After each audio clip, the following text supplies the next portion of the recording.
மேல மாதுளை தோல் தெரியுது பாருங்க. பக்கத்துல வந்து ஒரு நெத்து தேங்காய் தெரியுதுங்களா? இந்த நெத்து தேங்காய் மாதுளை தோல் இதெல்லாம் அடியில போட்டாதான் எரியும். அதனால அடியில போட்டிருக்கேன்.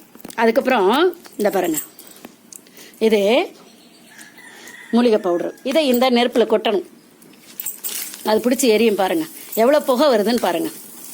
அதுக்கப்புறம் இதெல்லாமே எரிஞ்சு முடிஞ்சதுக்கு அப்புறம் இந்த பாருங்க, அவரி பொடி வச்சிருக்கேன் பாருங்க. ஒரு மூட்டை வந்து உங்களுக்கு தேங்காய் ஓடு எரிச்சோன்னா 5 கிலோ அளவுக்குள்ள அதில் நெல்லிக்காயை போடணும். இதில் வந்து குறைஞ்சபட்சம் 4 கிலோ பவுடரு அது எரிஞ்சு முடிஞ்சதுக்கப்புறம் கொட்டணும். இது இப்படி எரியுது இல்லைங்களா? எரியும் போதே என்ன செய்யணும்னு கேட்டிங்கன்னா, கொஞ்சம் கறியை அணைச்சிடணும்.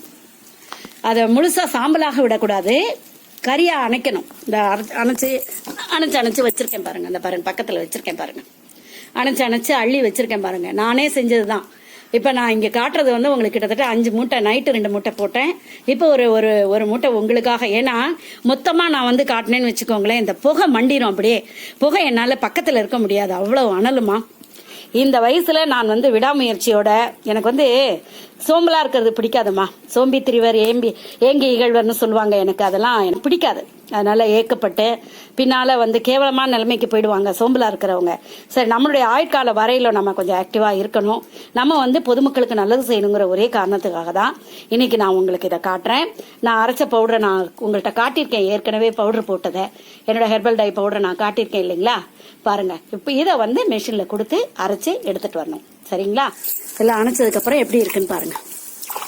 இப்படி தண்ணி ஊற்றி அணைச்சிடணும். இந்த பாருங்க, இந்த இது தேங்காய் நெத்து அடியில் போட்டோம் இல்லைங்களா? அதில் ஒரு தேங்காய் நெத்து இந்த காட்டுறேன் பாருங்க நீங்க பார்க்கும்போது. அப்புறம் இந்த நெல்லிக்காய் எல்லாம் கிடக்கு பாருங்க. இந்த சுட்டுக்க போறேன். இந்த பாருங்க, இந்த நெல்லிக்காயெல்லாம் எரிஞ்சிரும். இந்த நெல்லிக்காயெல்லாம் இப்படி எரிஞ்சிரும், இந்த மாதிரி எரியும். இப்போ இந்த ஸ்டேஜில் தான் நான் வந்து அவரிப்பொடி அள்ளி போடுவேன். இந்த பாருங்க, அவரிப்பொடி அள்ளி போடணும். அப்படியே அள்ளி போட்டு அப்படியே அந்த நெருப்பொடியே கொஞ்ச நேரம் இருக்கணும். இப்படி அள்ளி போட்டுருவேன். போட்டுட்டு இதை எல்லாத்தையும் பாருங்க, நான் உங்களுக்கு எல்லாம் நல்லா காட்டுறேன் பாருங்க. பாருங்க, இந்த நெல்லிக்காயெல்லாம் எப்படி இங்க பாருங்க, நல்லா கறியா இருக்கு பாருங்க. அது ஆகும்போதே எவ்வளவு கருப்பா நமக்கு தெரியுது பார்த்தீங்களா? பாருங்க, இந்த கரும நேரத்துக்கு வந்துருமா. இந்த மாதிரி வரும். நைஸ் பவுடரா அரைச்சு தான் நான் கொடுக்கறது எல்லாருக்கும். பாருங்க எப்படி ஒட்டுது பாருங்க, கையில எப்படி ஒட்டுது பார்த்தீங்களா? இந்த நேச்சுரல் பவுடர் இது.